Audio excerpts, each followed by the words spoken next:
friends, one of the main issues any video creator has when moving out of a closed building is the background noise. Some noises, like dogs barking, we can cut them out when editing the video. But if they keep on and on barking, it can be a very tiresome and time-consuming job. So, we are forced to wait for them to stop barking, and then we can continue with the video. The same goes for wind gusts, but in this case, waiting is of no use. However, there are some ways of suppressing or reducing wind noise. You can do this by covering the microphone with a windscreen. If you have a top-line camera that allows an external microphone, covering the microphone with a windscreen isn't that difficult. But if you only have a cheap compact camera or your cell phone, then it's a bit more complicated. Built-in microphones are not easy to isolate and cover to avoid wind noise. They are inside very small holes, usually very near other elements you don't want to cover. And whatever you use can get in the way of the lens, flash or screen. On the other hand, science tells us that the bigger the windscreen, the better it is for noise suppression. So a compact camera has a great disadvantage. In most cases, a windscreen rig can't be something permanent, not the fur nor the sticker.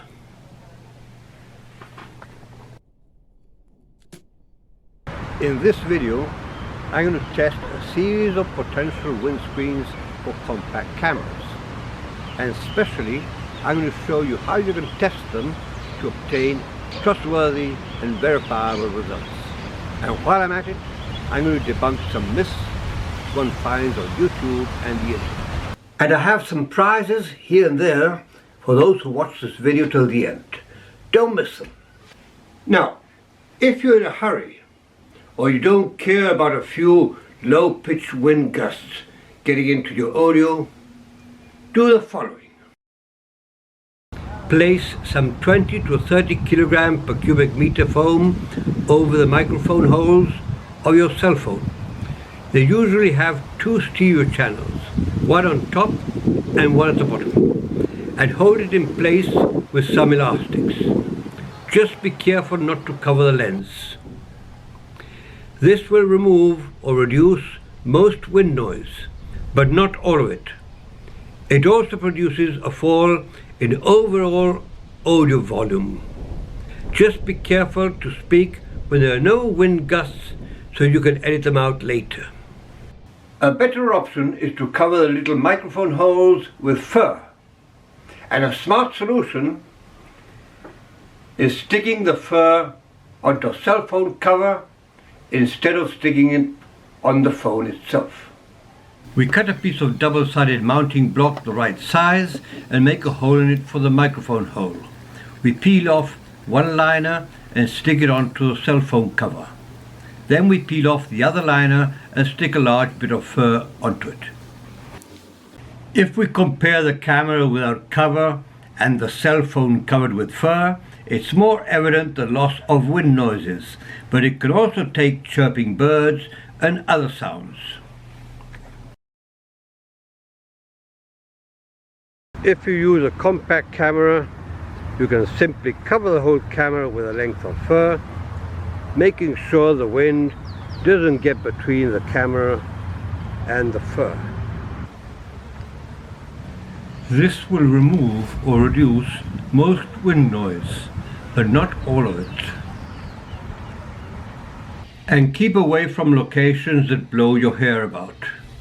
If you have time and want to be serious about this, finding better solutions, then come with me. Wind doesn't produce sound. When wind hits something, trees, snow, sand, grass, mountains, it makes it vibrate. And it's those vibrations that produce sound. As the wind passes over the microphone hole, it creates a turbulence and variations of pressure over the microphone diaphragm. When the wind is constant, or varies very little, what we hear is a rumble.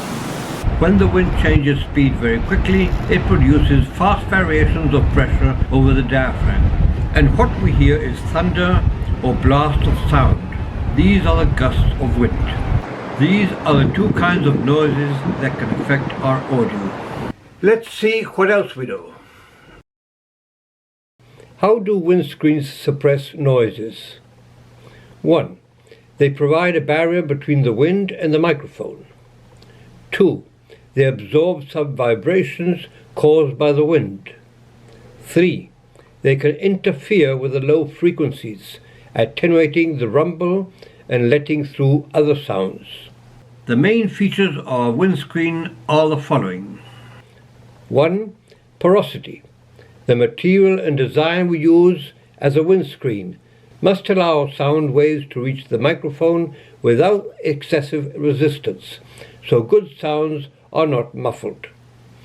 A study on windbreaks for agriculture showed that porosity below 20% has little effect, and porosities above 80% produce excessive turbulence, so the ideal is from 40 to 60%. We might consider this a medium density material. 2. Frequency response. The material and design should attenuate low frequency sounds without impacting voices, which are higher frequency sounds. 3. Durability. The material and design should not lose its effective behavior. What materials can we use to target low frequencies? Existing windscreens sold in the market are usually made with foam, furs, fabrics, or a combination of these. 1. Foam.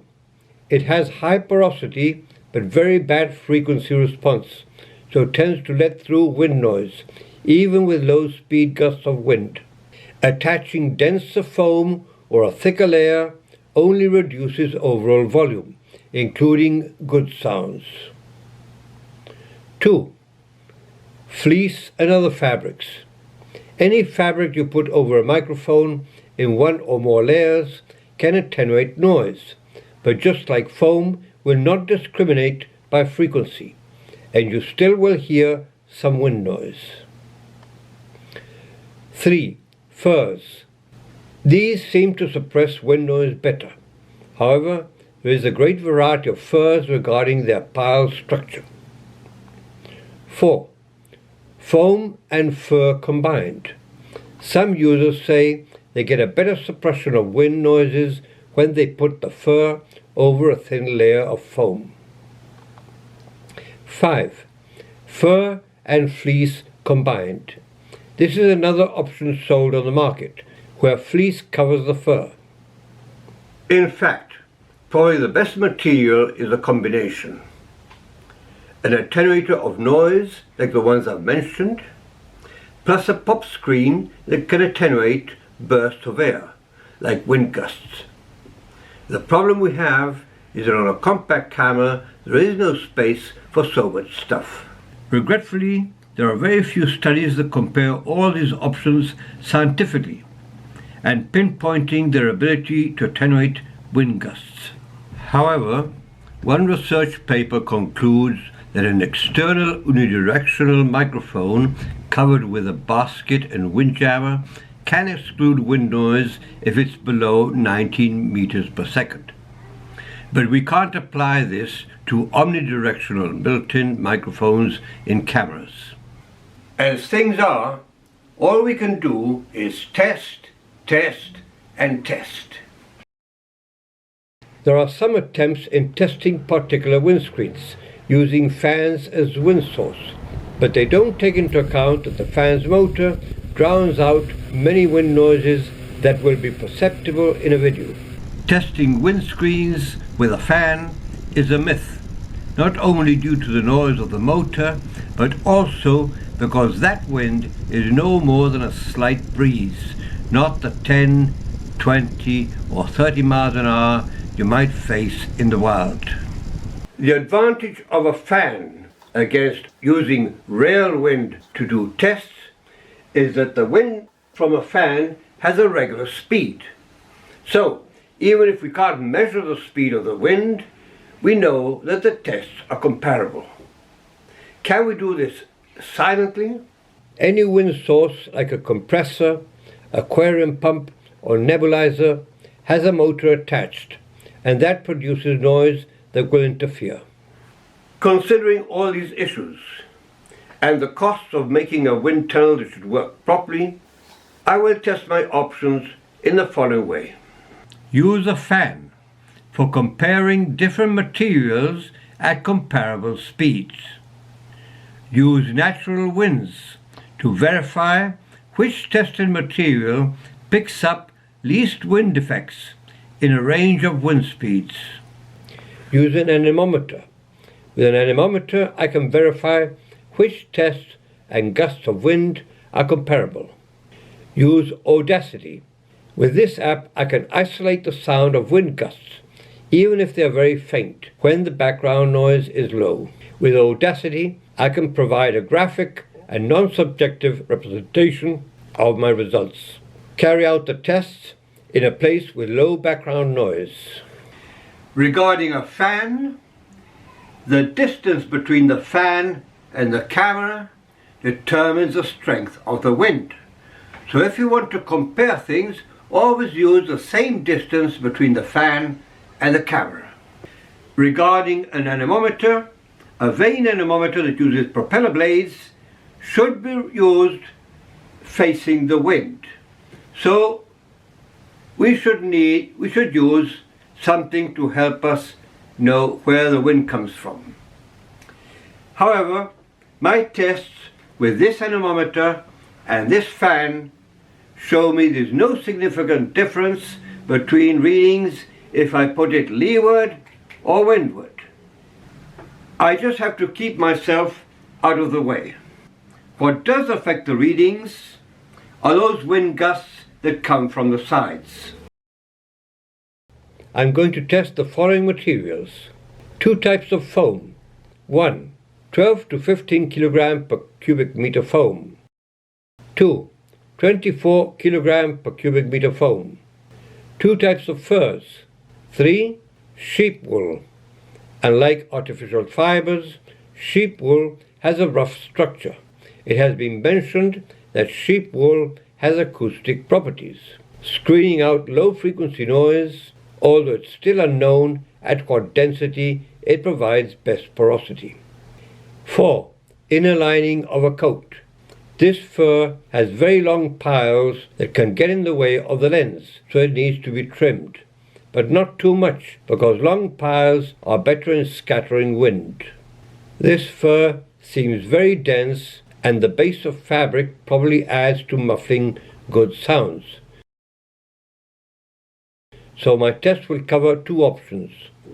1, as is, and 2, with a cutout just above the microphone. 5, foam and fur combined. How winds behave in different topographic and atmospheric contexts can be quite complex, but it is evident that in this context, with buildings, trees, streets, and open spaces, wind is permanently changing its direction and speed. And if I want a measure of the wind gusts I get in Audacity, I have to ensure that the gust I hear is the same gust that the anemometer is reading. For this reason, I need to isolate those gusts that go through the anemometer and exclude those side winds that don't make the anemometer move. So, I have added a wind cone or wind string to the anemometer, and have created this wind tunnel that I hope excludes side winds without introducing interferences.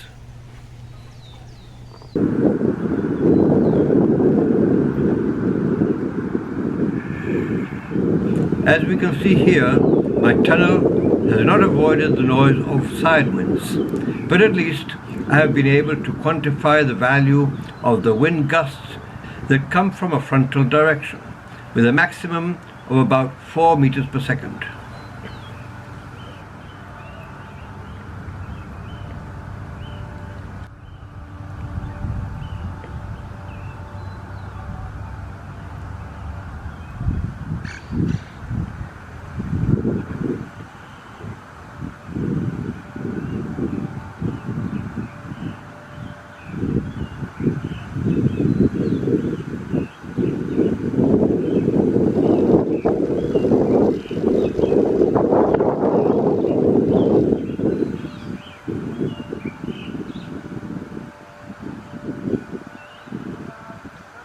This wind speed blows your hair as shown here. My tests show the following results. All these materials used for windscreens stuck over the microphone slit or hole of a compact camera or cell phone using double-sided mounting tape or blocks scarcely stops the noise from gusts of a very slight breeze. We need something better for stronger winds over 3 meters per second or 7 miles per hour. My estimate is that the failure of these tests isn't so much due to each material, but instead to the size of the windscreen. It is not enough volume or density to stop stronger winds. For these reasons, I doubt the products sold on the market for compact cameras really are windscreens. We should have to test them, but with real tests. These results are worse than just tying a fur over the whole camera, so I'll add another test. A double layer of fur over the top of the camera held on with elastics.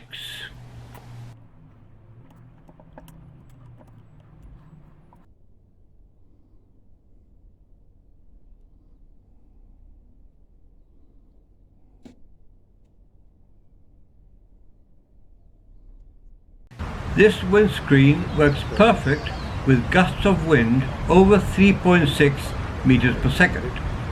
But as I don't have stronger winds here, I need to find another location.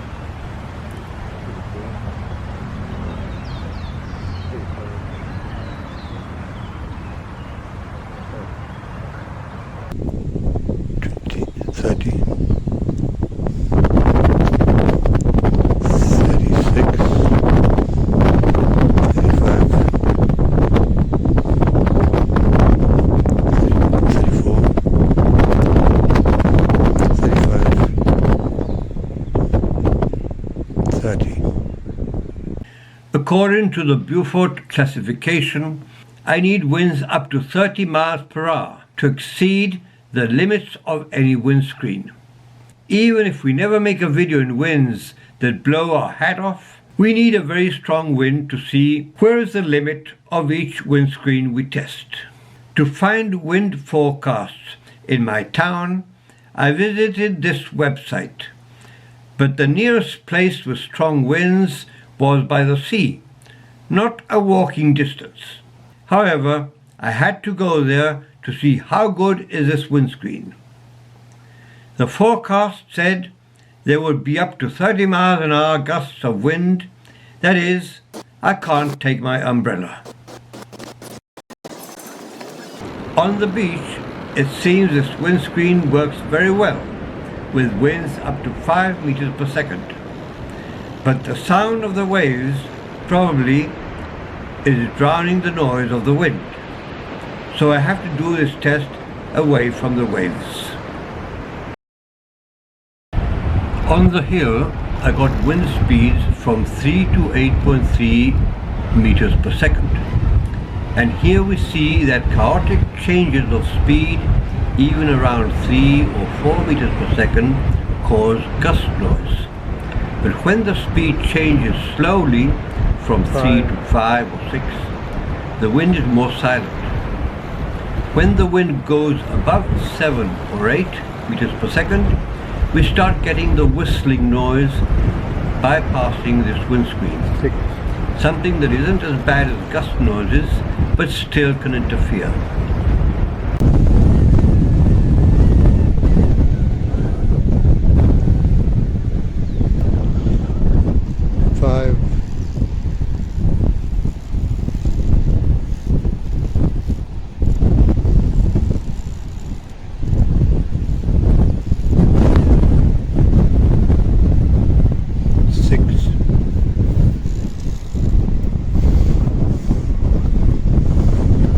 This is quite far from the 19 meters per second established in the research I mentioned before. But are we going to be filming in the middle of a gale, where the gale must be excluded?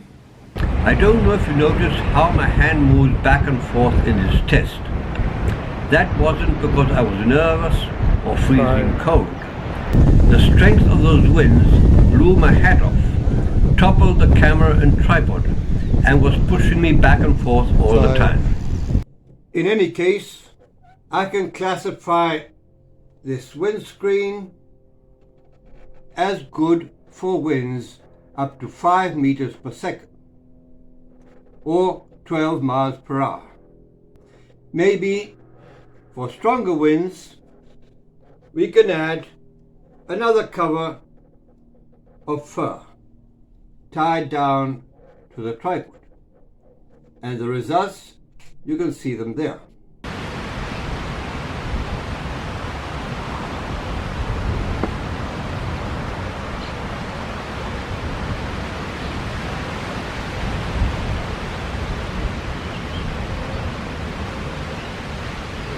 Maybe for stronger winds, we can cover the whole camera with some fur, leaving a hole for the lens barrel, the screen, and the shutter release. What do you think? And if you forget your windscreen, find your voice hidden under the background noise. This is your prize for watching the whole video. Extract the audio of that part and process it with vocalremover.org or some other app where you can separate your voice from the noise and change both volumes so your voice is above the noise. You upload an audio file, it separates both tracks, and you can download a voice file and a noise file so you can edit both separately. Well, if you like this video, please remember to give it a thumbs up, share, subscribe, and thanks so much. Bye-bye.